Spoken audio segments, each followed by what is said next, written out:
৬ সপ্তাহেরও বেশি সময় ধরে চলা যুদ্ধবিরতির মধ্যেই দক্ষিণ ইরানে নতুন করে বিমান হামলা চালিয়েছে মার্কিন সামরিক বাহিনী। যুক্তরাষ্ট্রের সেন্ট্রাল কমান্ড বা সেন্টকম জানিয়েছে, ইরানের ক্ষেপণাস্ত্র ঘাঁটি এবং সমুদ্রপথে মাইন পুঁতে রাখার চেষ্টা করা নৌ লক্ষ্যবস্তুতে এই হামলা চালানো হয়েছে। ওয়াশিংটনের দাবি, মার্কিন সেনাদের নিরাপত্তা নিশ্চিত করতে এবং সম্ভাব্য হুমকি মোকাবিলায় আত্মরক্ষামূলক পদক্ষেপ হিসেবে এই অভিযান পরিচালনা করা হয়েছে। সেন্টকমের মুখপাত্র ক্যাপ্টেন টিম হকিন্স বলেন, চলমান যুদ্ধবিরতির নীতি বজায় রেখেই সর্বোচ্চ সংযমের সঙ্গে মার্কিন বাহিনী প্রতিরোধমূলক ব্যবস্থা নিয়েছে।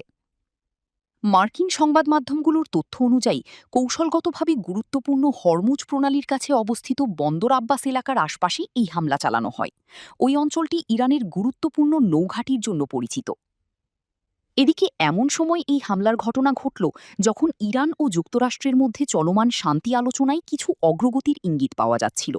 তবে ইরানি কর্মকর্তারা জানিয়েছেন, এখনই কোনো দ্রুত সমঝোতার সম্ভাবনা নেই। এর আগে ইরানের রাষ্ট্রীয় গণমাধ্যমও বন্দর আব্বাস এলাকায় বিস্ফোরণের খবর প্রকাশ করেছিল। তবে হামলার বিষয়ে ইরানের পক্ষ থেকে এখন পর্যন্ত আনুষ্ঠানিক বিস্তারিত প্রতিক্রিয়া পাওয়া যায়নি। বিশ্লেষকদের মতে, চলমান যুদ্ধবিরতির মধ্যেও এ ধরনের সামরিক পদক্ষেপ অঞ্চল জুড়ে নতুন করে উত্তেজনা বাড়াতে পারে এবং সম্ভাব্য শান্তি আলোচনার গতিপথেও প্রভাব ফেলতে পারে।